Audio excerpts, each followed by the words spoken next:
रात के काले अंधेरे में कुछ अनसुलझे राज छुपे होते हैं जो अक्सर सभी को नजर नहीं आते।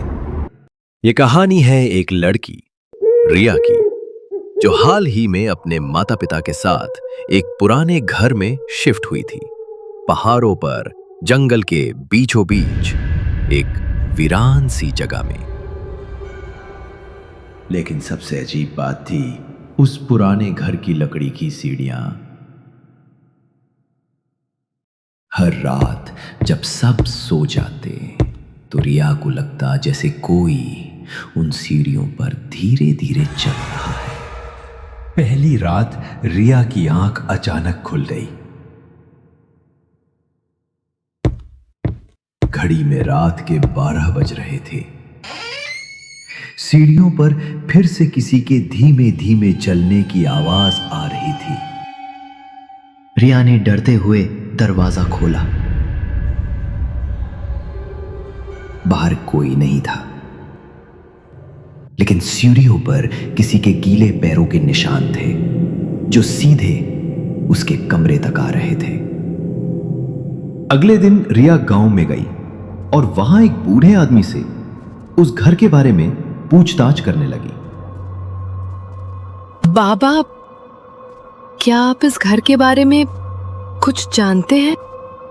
बिटिया, ये घर पहले गांव के जमींदार का था। उसकी बेटी की मौत रात के 12 बजे उन्हीं सीढ़ियों से गिरने के कारण हुई थी। कहते हैं वो हर रात लौटती है, ठीक उसी वक्त रात 12 बजे उन्हीं सीढ़ियों से। रिया ने सच जानने के लिए कमरे में कैमरा लगाया। ठीक रात 12 बजे फिर वही आवाज आई और फिर एक लड़की की धीमी सिसकी सुनाई दी।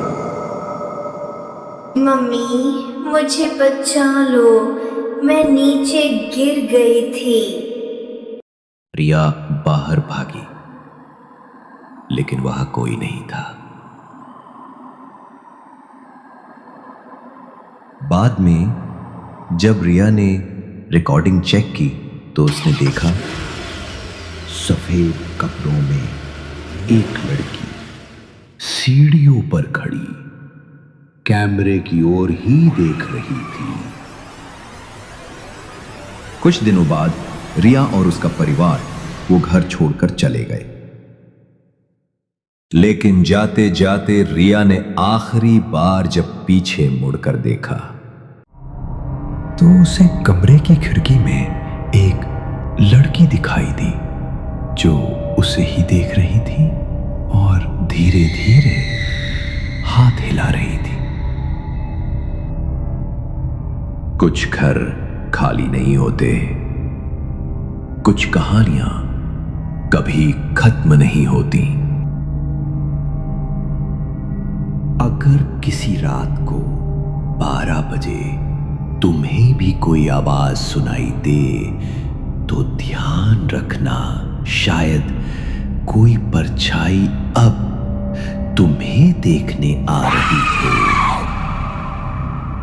क्या आपने कभी किसी परछाई को अपने आसपास महसूस किया है? हमें कमेंट में अवश्य बताएं।